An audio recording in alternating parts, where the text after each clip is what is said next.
The Wicked Princess of Abeokuta.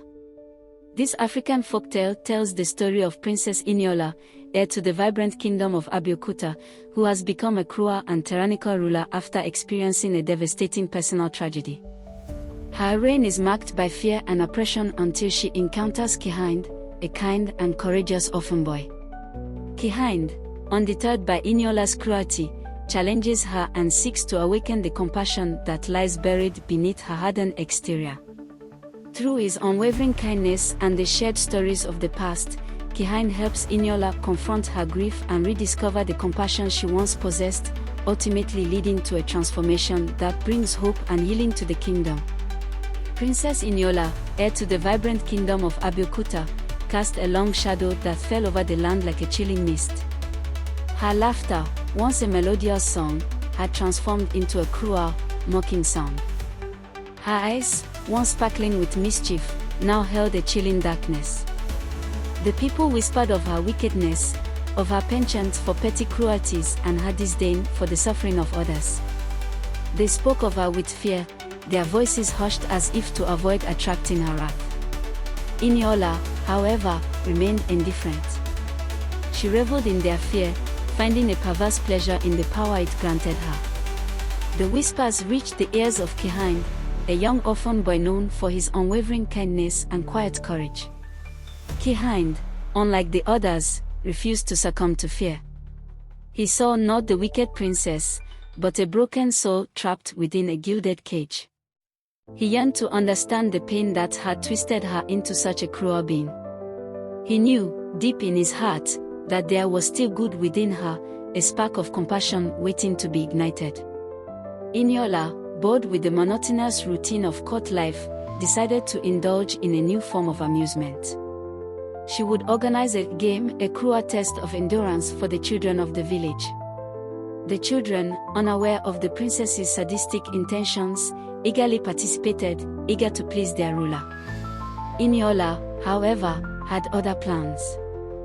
She devised a series of increasingly difficult challenges, designed to push the children to their physical and emotional limits.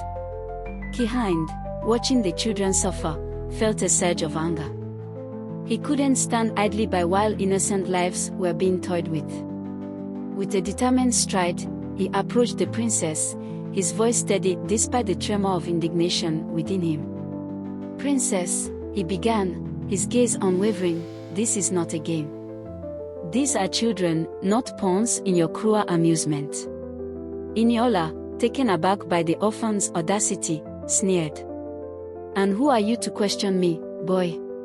A mere street urchin daring to lecture the princess of Abeokuta." Her voice dripped with contempt, but Kihind remained undeterred. "I am Kihind," he replied, his voice firm, "and I will not stand by while you inflict such cruelty upon the innocent." Eniola, intrigued by his defiance, found herself strangely captivated. This was no ordinary orphan.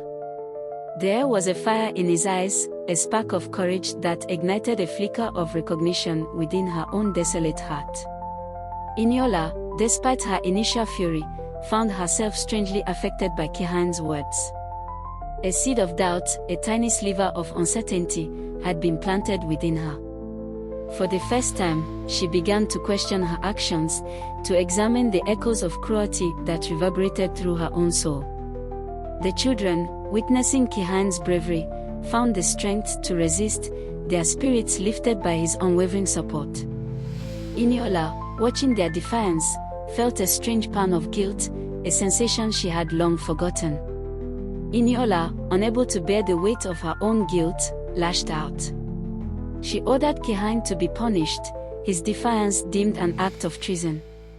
Kihind, thrown into the dungeons, faced the harsh realities of the princess's wrath. Yet, even in the depths of despair, he did not lose hope. He believed, with a quiet certainty, that he could reach the good that still remained within Eniola. He knew that the darkness within her was a wound, a deep and festering pain that had twisted her soul. In the depths of the dungeon, Kihind met an old woman, a former court storyteller.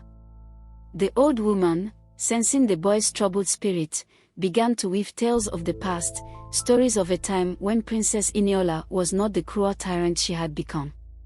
She spoke of a time when laughter filled the palace halls, when kindness and compassion were the hallmarks of the Abeokuta court. Kihind, captivated by the stories, began to see glimpses of the girl Eniola once was, a vibrant, compassionate child, brimming with joy and a love for her people. He realized that the cruelty he witnessed was not the true essence of the princess, but a mask she had donned to shield herself from the pain that had consumed her. The old woman, her voice trembling with emotion, revealed the tragic events that had shattered the princess's childhood. A devastating plague had swept through the kingdom, claiming the lives of many, including Eniola's beloved parents. The young princess, overwhelmed by grief and despair, had withdrawn into herself, her laughter replaced by a chilling silence. The joy that had once filled her heart had been replaced by a deep, suffocating sadness. Kihind, listening to the woman's tale, felt a surge of empathy for the princess. He understood the depth of her pain, the crushing weight of grief that had transformed her into the cruel tyrant she had become. He realized that the key to unlocking the goodness within her lay in helping her heal from the wounds of the past. Determined to reach the princess, Kihind began to use his talents. He was a skilled storyteller, his voice weaving enchanting tales that captivated the gods. He would share these stories with the gods, subtly incorporating messages of hope and forgiveness, of the power of love to heal even the deepest wounds. Slowly, subtly, Kihind began to chip away at the walls of fear and resentment that had imprisoned the gods. He reminded them of the kindness and compassion that had once defined the Abeokuta court, of the time when the people and the rulers lived in harmony. The gods, inspired by Kihind's stories and his unwavering belief in the goodness of the princess, began to question their own loyalty. They had been conditioned to fear and obey, but Kihind's words had awakened a dormant sense of justice within them. They began to see the princess not as a cruel tyrant, but as a broken soul trapped within a gilded cage.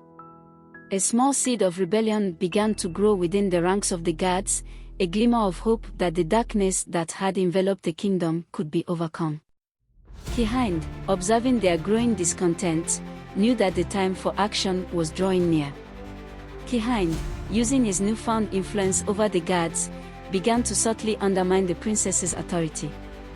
He would accidentally leave books of poetry and philosophy within reach of the gods, books that spoke of compassion, forgiveness, and the importance of inner peace. He would engage the gods in conversations about the past, reminding them of the happier times, the times when the people and the rulers lived in harmony. The gods, exposed to these new ideas, began to question the status quo. They began to yearn for a return to the golden age of Abeokuta, a time when kindness and compassion reigned supreme. A whisper of change began to circulate through the palace, a subtle shift in the balance of power. Eniola, sensing the growing discontent among her guards, felt a surge of unease.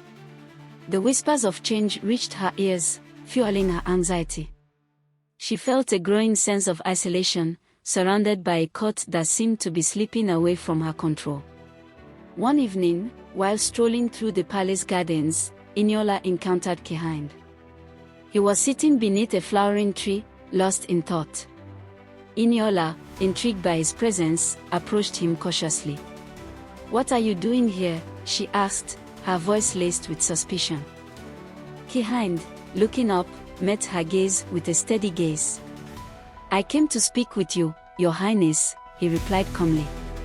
Eniola, surprised by his boldness, felt a surge of anger. "You have the audacity to speak with me after all the trouble you have caused," she demanded, her voice rising. Kihind remained calm, his voice unwavering. "I understand your anger, Your Highness," he said gently, "but I believe there is still good within you, a spark of compassion that is waiting to be rekindled." Eniola scoffed. "Compassion? What do you know of compassion?" she sneered.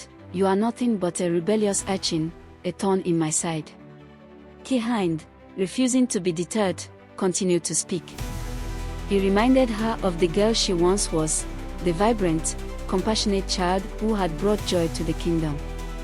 He spoke of the laughter that had once filled the palace halls, of the kindness and compassion that had been the hallmarks of her reign. Eniola, listening to his words, felt a strange stirring within her. Memories, long buried beneath layers of anger and resentment, began to surface. She remembered the warmth of her parents' embrace, the laughter of her childhood friends, the joy of sharing stories with the people of Abeokuta. The memories, however, were bittersweet. They were accompanied by a wave of grief, a crushing reminder of the losses she had suffered. The image of her parents, their faces etched with pain as the plague ravaged the kingdom, flashed before her eyes. The laughter of her childhood friends, now silenced by the cruel hand of fate, echoed in her ears. The joy that had once filled her heart shattered into 1,000 pieces, leaving behind a gaping void of emptiness. Eniola, overwhelmed by the intensity of her emotions, sank to the ground, tears streaming down her face. For the first time in years, she allowed herself to feel the full weight of her grief, the crushing loneliness that had consumed